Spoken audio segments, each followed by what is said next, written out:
Our next speaker is Dr. Julien Haroche from Hôpital Pitié-Salpêtrière in Paris, France.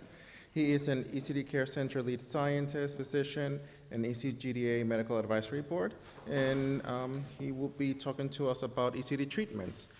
Back when all this started, we had no treatments. Now we have so many treatments up that are available that we need to consider which treatment is good for which case and when and how.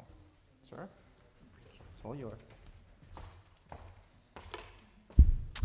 Hello, everyone. So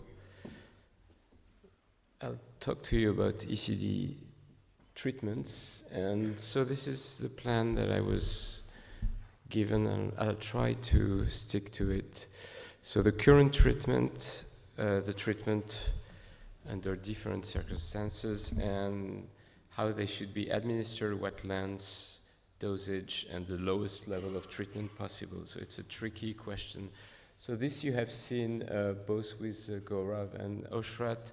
So the origin of BRAF mutation is within the bone marrow the bone marrow cells, sorry, and then you have some histiocytes that get into the circulation. There's a monocyte, and then you have a cytokine and chemokine receptor activation, and then it gets us into a senescence program. And then there you see the MAP kinase pathway over here, and also with RAS, RAF, MEK, ERK, and then you have proliferation and survival. And then you have 10-15% of the patients who have a mutation within this pathway, which is the mTOR AKT pathway. That's why some of the patients can be also treated with mTOR inhibitors, such as sirolimus. So this is actually the first treatment that was reported to be efficacious in Erdheim-Chester disease.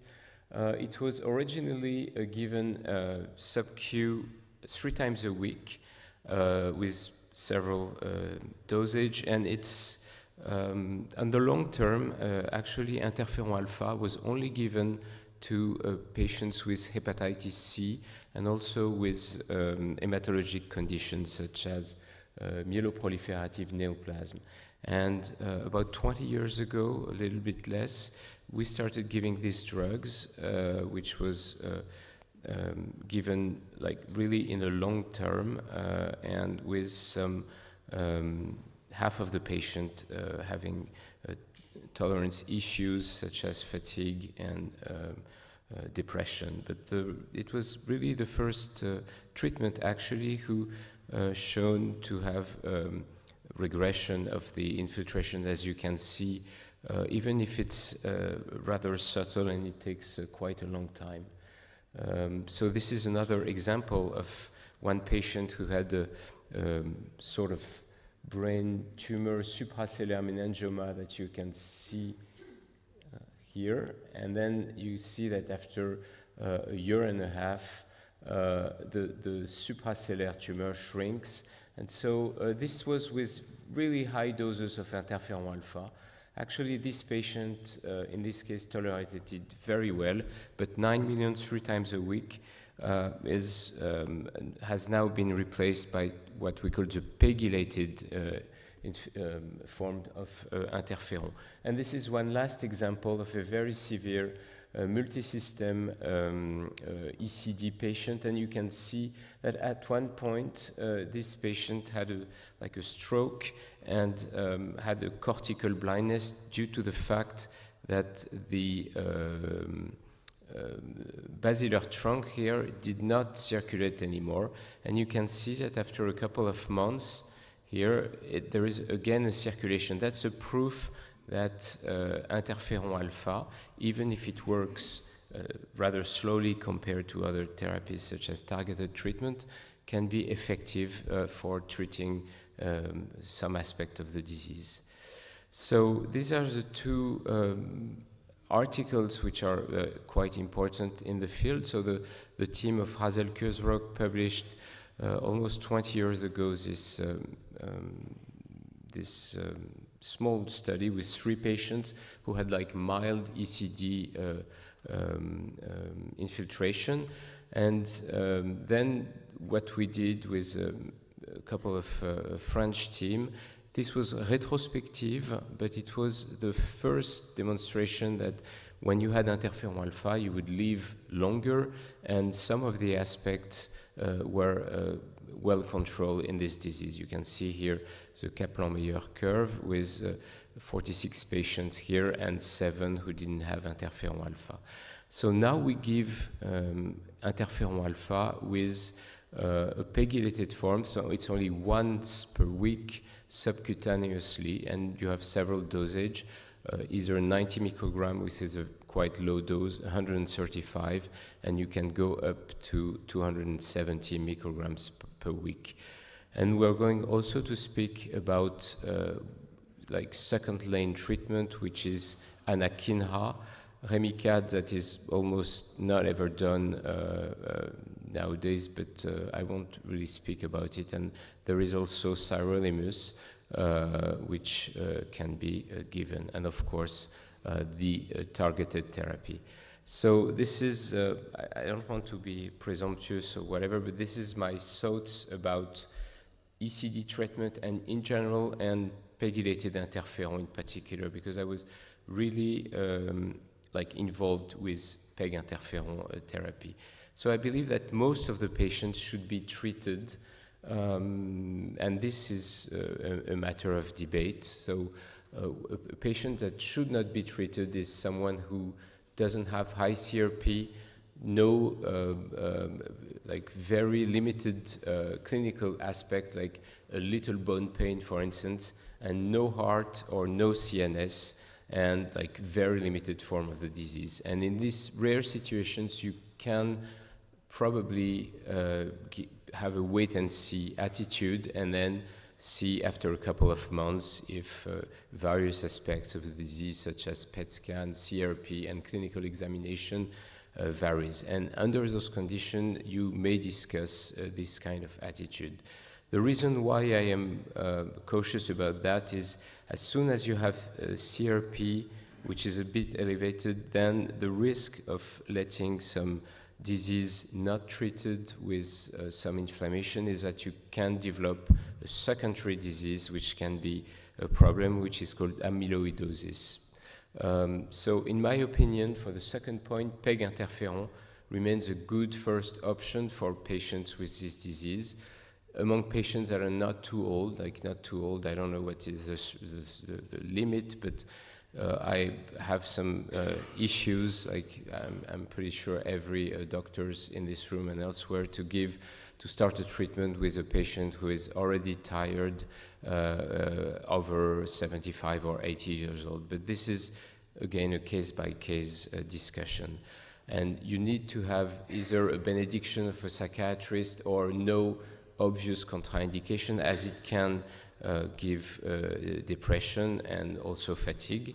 And it's also interesting because 10% of patients with ECD have overt malignancies, and some of the malignancies are myeloproliferative neoplasm, and these diseases are also one of the last indication of prolonged treatment with pegylated interferon.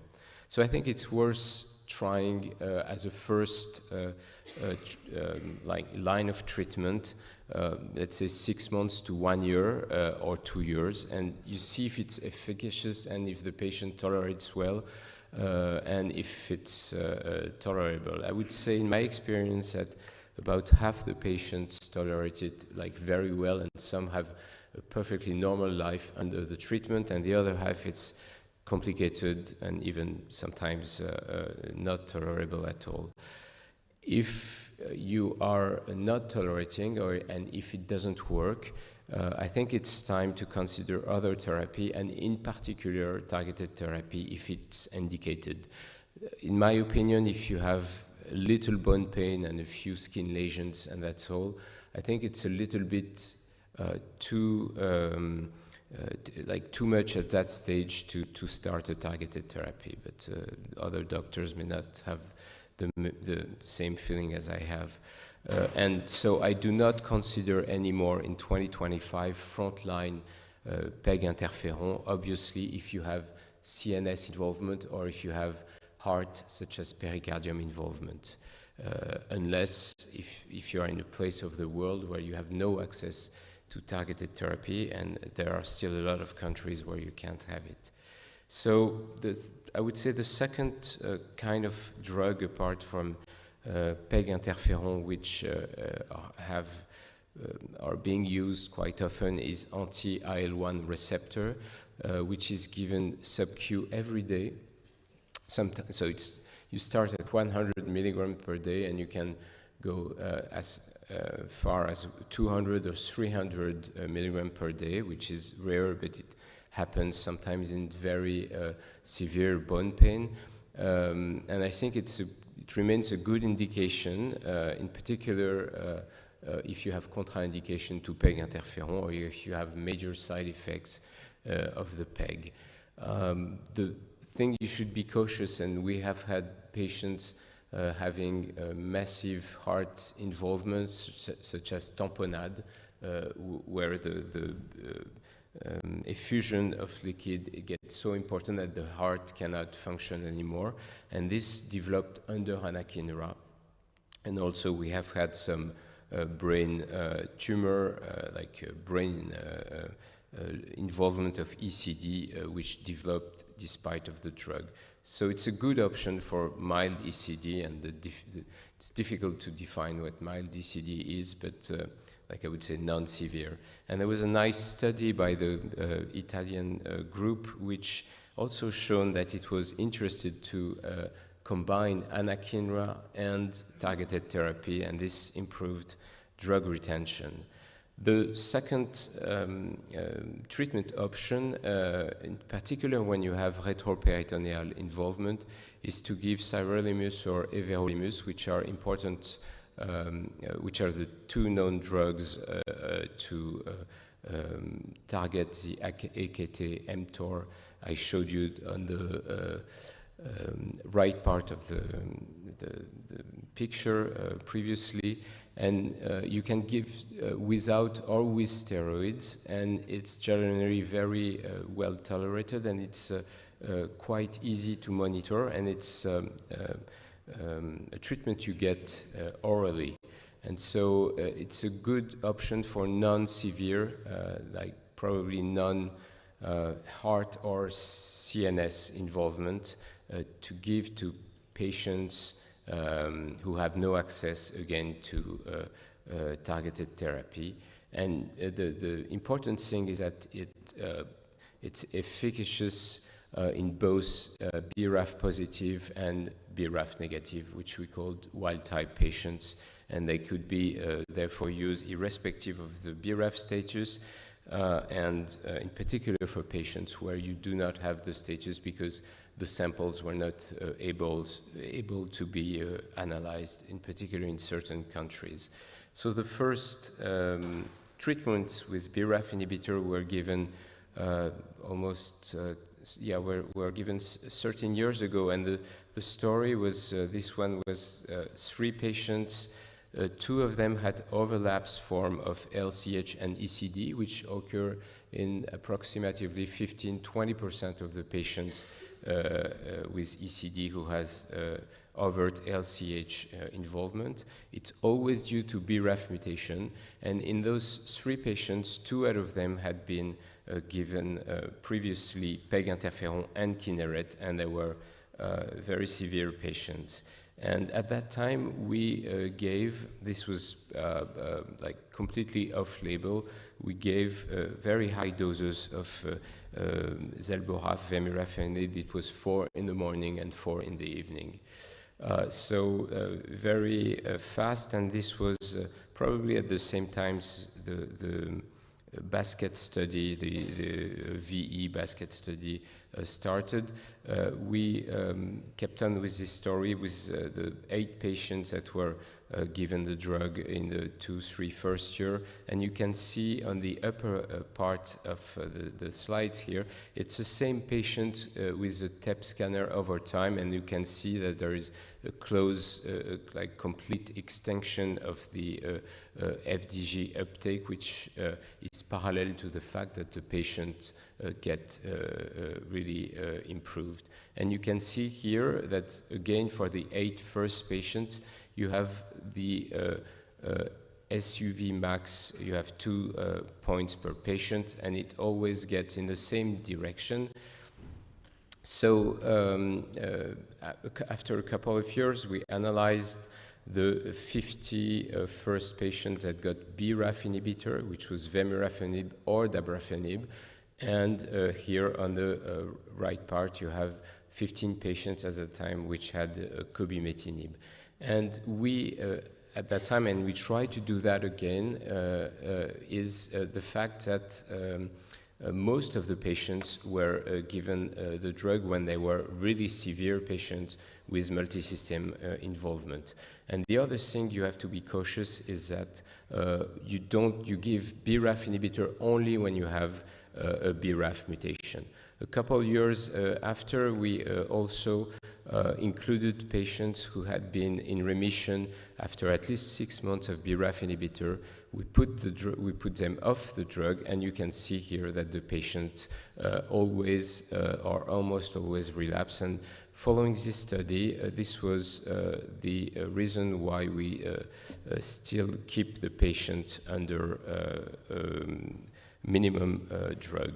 So as I told you, this we don't do anymore. It's absolutely non-tolerable. So we start at 4 vemurafenib a day. It's always a case-by-case decision, but we usually start at 4. You taper at 3 after 6 months, 2 around 1 or 2 years, and then depending on tolerance and efficacy, you keep them at 1 pill a day, and you can re-challenge if the patient worsens. Something we do not do in Paris and I think elsewhere is to really measure the PK and the dosage of the drug, because it helps really monitoring. So when you have no CNS disease, you start at low or mid dosing, and then you can probably stay there, and you can increase if you have CNS disease. And this is really a strategy developed by Eli Diamond, and you can then increase if you can get to intermittent dosing, and this also needs to be further developed. The problem with a BRAF inhibitor is you have to be really cautious with skin exposure, because you can have many cancers, small cancers on the skin. MEK inhibitor, again, I believe that 60 milligrams per day is very problematic with gut issues and acne. So we usually start at 40 3 weeks out of 4, and then you taper, and this is really, again, I'm sorry to insist on this, a case-by-case decision. It's also interesting to propose intermittent dosing, which is something we should assess like in a more scientific way with blood dosage study. Again, this proposition of algorithm that was developed by Eli, and you have eye examination to see if you have contraindication, and echocardiography prior to and on treatment. So this is what I mentioned. You have to separate if you have CNS or neurodegenerative aspect of the disease, which is clearly a more problematic issue in ECD, and do this kind of how would I say, this kind of strategy. So you can do also is when you have side effects, you can rotate drugs. You have here the 3 BRAF inhibitor with dabrafenib and encorafenib. dabrafenib has less skin toxicity, can give fever, a little bit less arthralgia, and here you have the three known and available MEK inhibitor. So you can sometime, when you have problems, switch to another one. And when you have a BRAF mutation, if there is a contraindication to BRAF inhibitor and serious toxicity, then it's always possible to switch to a MEK inhibitor. Then you only give a BRAF inhibitor if you have a BRAF mutation. Otherwise, you can give a MEK inhibitor. There is an important risk of what we call paradoxical activation of the pathway, and this is really well known if you have a RAS mutation, which is a little bit upfront in the MAP kinase pathway. And it can lead to an acceleration of an underlying hem disease, which is either CMML, myeloplastic disorder of syndrome, and myeloproliferative neoplasm, which in the majority of cases has RAS mutation. So this is the reason is that RAS is here, and if you give a BRAF inhibition to someone that has a RAS mutation, this can be really a problem. So another option, very nice option developed by the Italian team, is that when you are under remission or you reach a plateau, you can have a strategy which is 9-week on treatment and 3-week off, which can spare some toxicity and money for the patient. So when do you give a dual therapy? At least clearly when you have a RAS mutation and other cancers, and especially when you have a TP53 mutation. It's not clear when you have a massive or bulky disease if you should use dual therapy. When you have parenchymal symptomatic CNS, dual is a good option, and it's not really known when you have neurodegenerative with recent onset if you should give this combination. So no access to anti-CSF1R outside the US, so that's really a problem because it's a drug that's really interesting for ECD patient.